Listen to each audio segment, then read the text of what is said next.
parents died, and the gravedigger told her he would charge her less if she'd help him. Typhoid had killed so many people in town that he was tired of digging.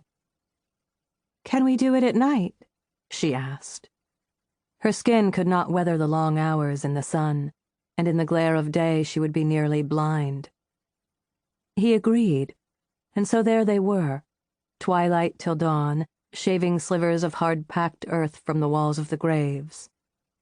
They had the coffins lowered by morning, and the gravedigger looked at Sadie's flushed face and said, "Go on and get inside now. I'll finish this.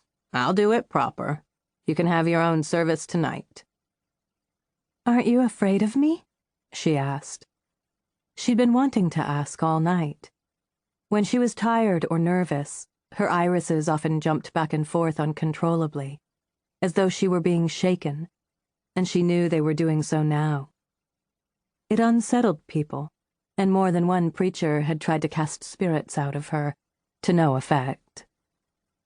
The gravedigger looked at the earth for a long time, the pits with the bodies resting at the bottoms. "I saw another girl like you once, at a freak show in Abilene," he said. "White skin and hair like yours. Eyes like I never saw, almost violet. They called her the Devil's Bride. But I think she would have liked to have been married to a good man, tending chickens and baking biscuits just like anyone else. Anyhow, you're a fine digger." Now Sadie is 20, and it is June, and her husband, Zachary, has been gone for 2 months, moving southeast across the Ozarks and maybe farther, to look for work. She is not afraid of being alone.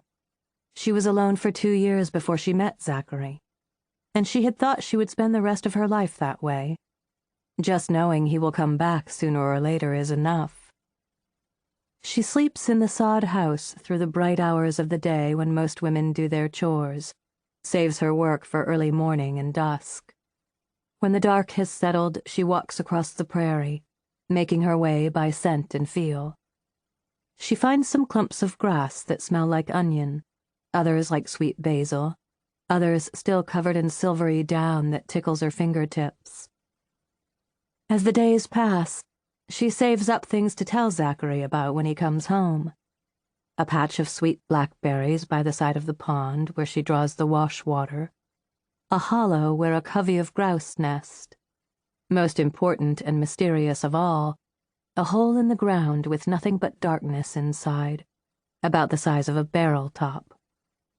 The grasses there even move when there is no breeze, and the hole breathes cool air.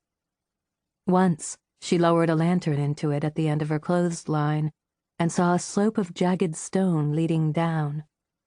She stuck her head into the opening and breathed, and the air smelled just like the walls of her parents' graves.